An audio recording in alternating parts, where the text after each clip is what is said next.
Hey, good morning, everybody. We're continuing our reading in the book of Acts today. And of course, this last part of the book of Acts is all about Paul's three missionary journeys.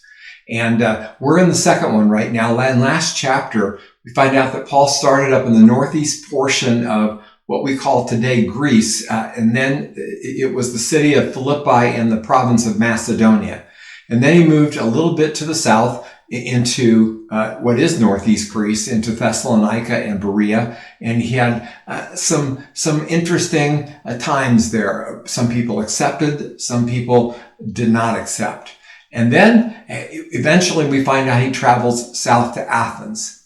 And in chapter 17, there is an amazing sermon that Paul preaches on Mars Hill. You want to read that. That's so powerful and so good for today even.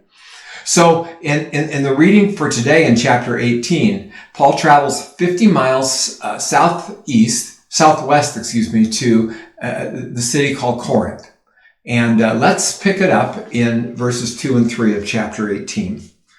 There he became acquainted with a Jew named Aquila, born in Pontus, who had recently arrived from Italy with his wife. Her name was Priscilla. They had left Italy when Claudius Caesar deported all the Jews from Rome. Paul lived and worked with them, for they were tent makers, just as he was. Now, there are 6 references to Priscilla and Aquila in the New Testament, and the first 3 are in this particular chapter. They're always mentioned as a couple, which leads us to believe that they could work together as a good team. And in this passage, they are offering hospitality to Paul for sure, but they also provide him with a way of making a living since they're all tent makers. Now, we find out later in this chapter that they also join up with Paul on his journeys, as he now is going to conclude this second missionary journey, heading back to Antioch in Syria. But on the way, they make an important stop in the port of Ephesus, and there they meet another new ministry partner. Let's pick it up in verse 24. It says, "Meanwhile, a Jew named Apollos, an eloquent speaker who knew the scriptures well, had arrived in Ephesus from Alexandria in Egypt. He had been taught the way of the Lord, and he taught others about Jesus with an enthusiastic spirit and with accuracy. However, he knew only about John's baptism. When Priscilla and Aquila heard him preaching boldly in the synagogue, they took him aside and explained the way of God even more accurately."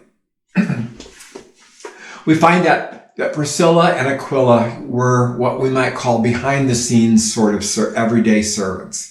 They met this eloquent speaker, Apollos, who loved Jesus, but it was obvious that he didn't have the whole picture. He needed further theological education. So we know that Priscilla and Aquila took him aside and trained him.